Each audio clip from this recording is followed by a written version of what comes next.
नमस्कार बच्चों, स्वागत है आपका हमारे चैनल हाथोपीडिया पे। तो एक बार फिर से हम लोग क्या करने वाले हैं, डेली डोज के डे सेशन 3 करने वाले हैं। तो बहुत बच्चों लोग का कमेंट था कि सर हिंदी कीजिए, इंग्लिश कीजिए, तो इसका प्रॉब्लम का सॉल्यूशन आप लोग का हो गया है। अभी से जो क्वेश्चंस मिलेगा आप लोग को बाइलिंगुअल मिलेगा, ठीक है? तो स्वागत है आपका हमारे डेली डोज पे। तो चलिए हम लोग अपने सेशंस को शुरू करते हैं, क्योंकि ये जो क्वेश्चन सारा करवाया जा रहा है, ये क्वेश्चंस आपके एकदम प्रीवियस ईयर क्वेश्चंस में देखने को मिलेंगे। तो बिल्कुल इस सेशंस को देखना ना भूलें। चलिए हम लोग शुरू करते हैं अपने अपने पहले क्वेश्चन से। हो रहा है कि baking powder is a mixtures of baking soda and mild edible acid such as. मतलब हो रहा है कि बेकिंग पाउडर बेकिंग सोडा का और एक खाद्य एसिड यानी का मिश्रण है, यानी कि किस चीज का मिश्रण है। तो इसका जो ऑप्शन है बोल रहा है कि ग्लूकोनाइन एसिड है, या फिर मेलिक एसिड है, या टार्टिक एसिड है, या फिर फैटी एसिड। तो इसका आंसर क्या हो जाएगा? सी, यानी कि ये क्या होता है? टार्टिक एसिड होता है, ठीक है। क्वेश्चन नंबर 2 है, बोल रहा है कि वॉशिंग सोडा का हम लोग को फ़ॉर्मूला पूछा गया है कि वॉशिंग सोडा का फ़ॉर्मूला क्या होता है? तो वॉशिंग सोडा का फ़ॉर्मूला होता है आपका सोडियम कार्बोनेट डॉट NH2O। तो इसका ऑप्शन क्या हो जाएगा? सी जो होगा वो करेक्ट आंसर हो जाएगा। आगे बढ़ते हैं क्वेश्चन नंबर 3 पे। बोल रहा है कि some metal can be the beaten into the sheet, this property is called. यानी कि कोई भी मेटल होता है जो उसको धातु को पीट करके एक पतला ईंट जैसा बनाया जाता है, इस धातु को हम लोग क्या बोलते हैं? तो उस धातु को हम लोग उसका मैलिबिलिटी बोलते हैं, ठीक है? जिसको हिंदी में बोला जाता है आघात वर्धनीयता, ठीक है? ये आपने पढ़ा होगा। और सोनोरस ने हम लोग कल बताए थे कि अगर किसी चीज़ से हीट ऑब्जेक्ट को हीट किया जाता है, उसमें टर्न करके आवाज़ करता है, जैसे मंदिर में बज रहा हो घंटी। डक्टिलिटी का मतलब होता है कि अगर हम लोग इसको इतना, जैसे गोल्ड का हम एग्ज़ाम्पल बताए थे कि अगर उसको 1 ग्राम गोल्ड को लेते हैं, तो उसको हम लोग क्या करते हैं? पतला वायर बना सकते हैं। ठीक है? तो इसका जो आंसर होगा हम लोग को डी जो होगा वो हम लोग का सही आंसर हो जाएगा। आगे बढ़ा जाए क्वेश्चन नंबर 4 पे। Lead and dash are the comparatively poor conductor of heat, यानी कि सीसा और डैश तुलनात्मक रूप से कमजोर संवाहक होते हैं।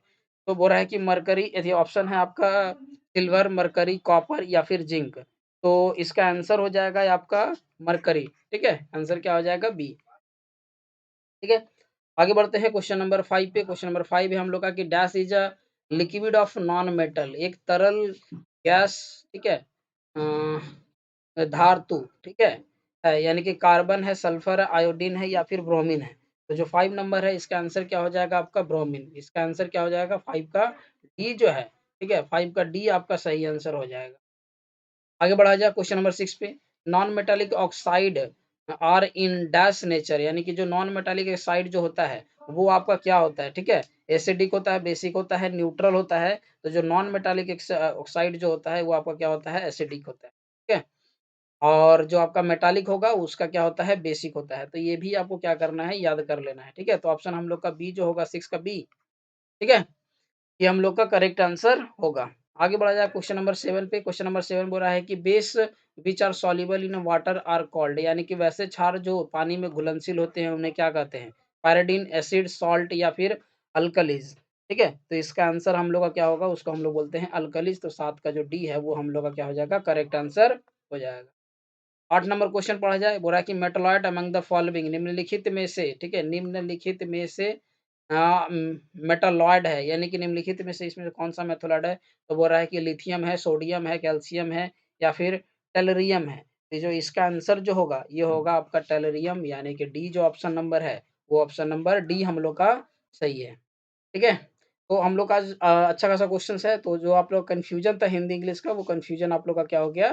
दूर हो गया, ठीक है। आगे बढ़ा जाए क्वेश्चन नंबर 9 पे। बोला कि generally paper impregnated with the dash is use to measuring pH. बोला कि आमतौर पर पीएच मापने के लिए डैश का संश्लेषित कागज का यूज कर सकते हैं, ठीक है। तो इसमें से हम लोग किस चीज का यूज करते हैं? तो इसका जो आंसर होगा यूनिवर्सल इंडिकेटर, ठीक है। ऑप्शन क्या है? ऑप्शन नंबर डी जो है 9 का, ठीक है, वो हम लोग का सही है।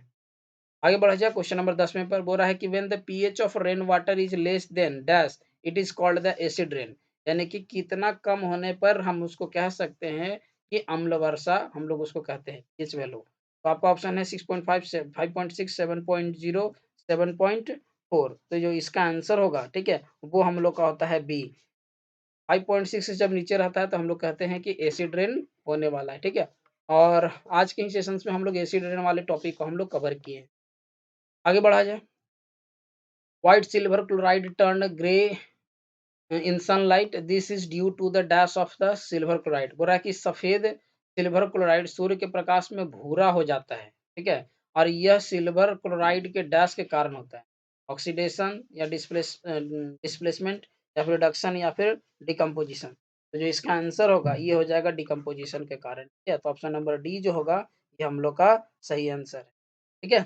आगे बढ़ा जाए क्वेश्चन नंबर 12 पे, dash is the solution of acetic acid, water is called, ठीक है, पानी में एसिटिक एसिड डैश घोल को सिरका कहते हैं, यानी कि कितना परसेंट को हम लोग घोल कहते थे। जो इसका आंसर होगा 5 से 8%। तो इसका भी ऑप्शन नंबर डी जो होगा हम लोग का 12 नंबर का, 12 का डी हम लोग का सही आंसर। आगे बढ़ा जाए, ethanoic acid react with the absolute ethanol in the presence of dash catalyst to give an ester, यानी कि एथेनोइक अम्ल डैश उत्प्रेरक की उपस्थिति में शुद्ध एथेनॉल के साथ प्रतिक्रिया करके ईस्टर बनाता है। तो वो उसमें हम लोग का क्या होता है, तो उसमें हम लोग का क्या होता है, एसिड होता है। 13 नंबर क्वेश्चन का आंसर जो होगा वो ऑप्शन नंबर ए हो जाएगा, ठीक है। आगे बढ़ा जाए अपने क्वेश्चन नंबर 14 पे, बोल रहा है कि modern period table is based on, modern period table हम लोग का किस पे बेस्ड है, तो वो बेस्ड है हम लोग का एटॉमिक नंबर पे।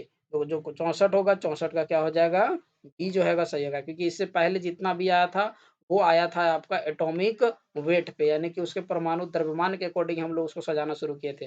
लेकिन मोसले साहब आए और वो बोले कि बाबू ऐसे नहीं चलते, ठीक है। तो इसमें क्या है कि इसको बनाया गया बी पर। इसके बाद आज का आखिरी क्वेश्चन है हम लोग का कि dash is the process of heating the ores strongly in the limited air, मतलब सीमित हवा में अयस्क की प्रबलता को गर्म करने के लिए एक प्रक्रिया है, रिडक्शन, ऑक्सीडेशन, रोस्टिंग या फिर कैल्सिनेशन। इसका आंसर क्या होगा, कैल्सिनेशन, ठीक है। ये आपका क्लास 10th का मेटल नॉन मेटल का चैप्टर 3 का आपका है केमिस्ट्री में, ये क्वेश्चंस वहाँ से हम लोग को पूछा। तो आज का सेशन हम लोग का ये 15 क्वेश्चंस का था, ठीक है। तो मिलते हैं हम लोग नेक्स्ट शाम वाले क्लास में, तब तक के लिए धन्यवाद।